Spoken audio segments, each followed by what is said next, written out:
मैं अज अपने कमरे की सफाई कर रही हाँ, झाड़ पूंछ कर रही हाँ। मैं क्या तुहानूं भी विखावां, तुहाडे नाल भी सब चीज़ां शेयर करिए जो काम असीं करने आ।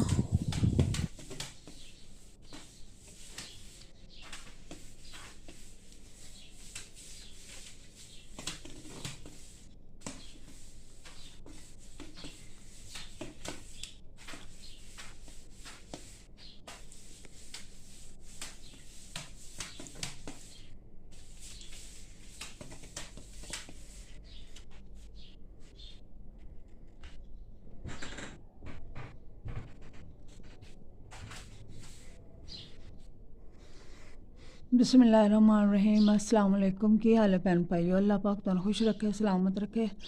जेड़े परदेस विच भैन भाई ने अल्लाह पाक उन्होंने अपनी हिफ्ज़ो अमान च रखे ते हसदा बसदा रखे।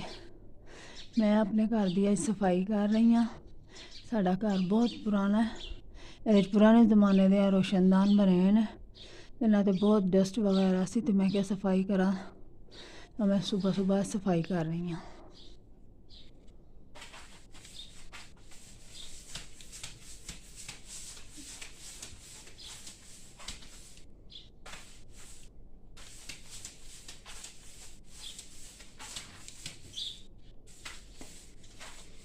देखो कितनी मिट्टी है।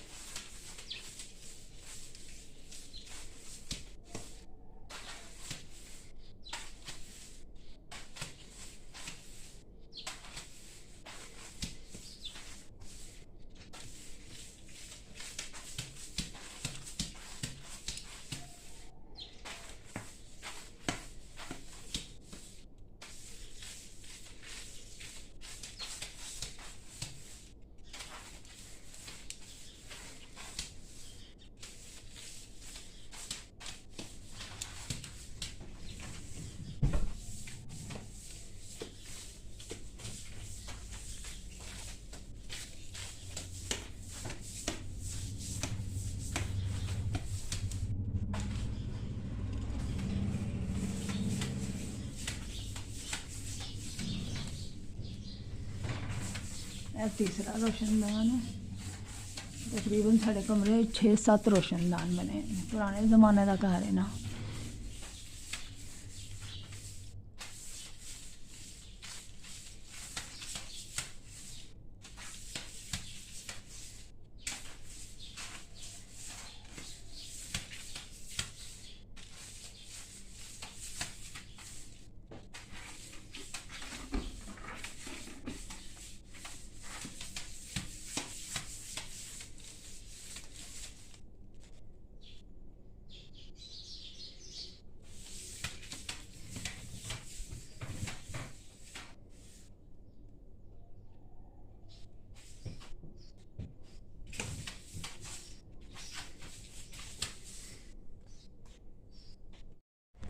वेखो वीवर्स, मैं बनाने लगी हाँ अज पालक वालियां पुड़ियाँ।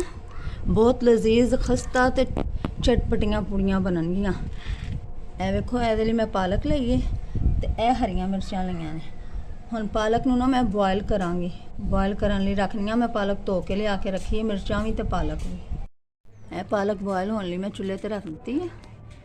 पालक बॉयल हो रही है। मेरे को ए कटोरी है, मैं इस कटोरी नाल 1.5 कटोरी मैदा ले लिया। हुण इहदे च हाफ चम्मच नमक पाना। मैं हरियां मिर्चां सारियां धो के ग्रैंड करन लई इहदे च पा दित्तियां ने ग्रैंडर च। पालक अच्छी तरह पानी निचोड़ के इहदे च ग्रैंड करन लई भी पावांगे।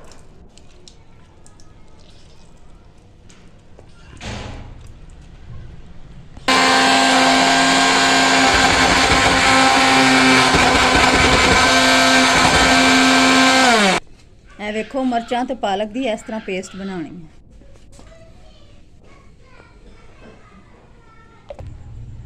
देखो मैं ये घ्यो पाने लगी हूँ मैदे चो। बिस्मिल्लाह।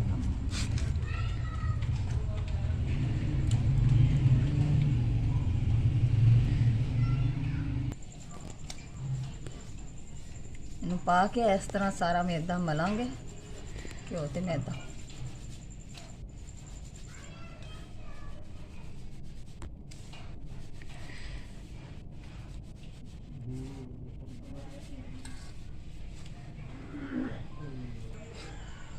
ਹੁਣ ਪਾਲਕ ਤੇ ਮਿਰਚਾਂ ਜਿਹੜੀਆਂ ਗ੍ਰੈਂਡ ਕੀਤੀਆਂ ਸਨ ਉਹਨਾਂ ਦਾ ਪੇਸਟ ਵਿੱਚ ਪਾਉਣ ਲੱਗੇ ਹਾਂ।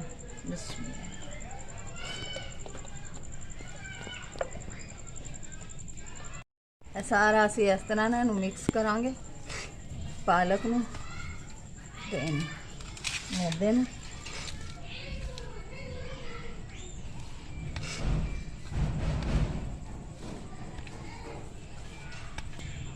ਇਹ ਜ਼ੀਰਾ ਵੀ ਇਹਦੇ 'ਚ ਐਡ ਕਰਨਾ।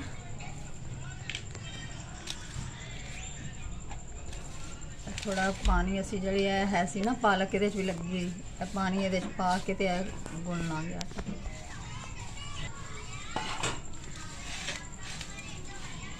पालक नूं अच्छी तरह बॉयल करना है, बॉयल करके ठंडा करना, ठंडा करके तो फिर जिहड़ा उहनूं ग्राइंड करना। मिर्चां तो पालक अच्छी तरह दोनों ग्राइंड करना।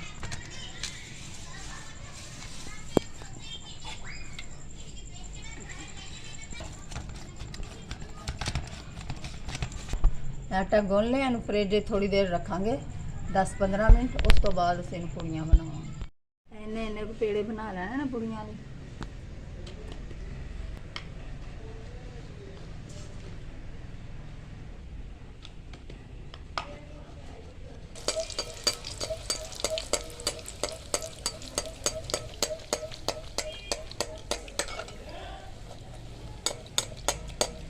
इस तरह सारियां पूड़ियां फ्राई करांगे।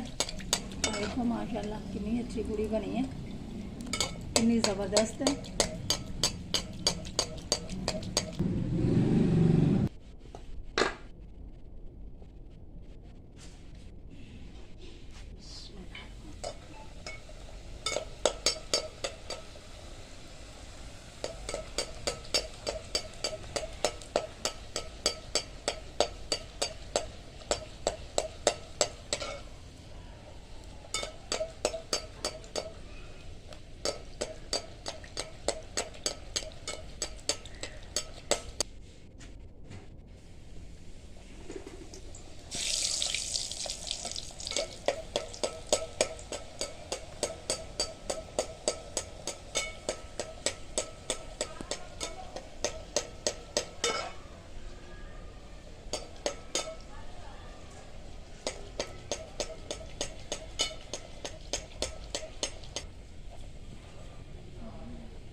वेखो साड़ियाँ पूड़ियाँ तैयार हो गई ने, नाल चने मैं रखे ने। इन्हां तुसीं चाहो तो अगर चटनी नाल भी सर्व कर सकते हो। बहुत मज़े दियां बनियां ने पालक वालियां पूड़ियाँ, तुसीं भी ट्राई करना। अगर तुहानूं वीडियो पसंद आए तो वीडियो नूं लाइक ते चैनल नूं सबसक्राइब जरूर करना। अल्लाह हाफिज़।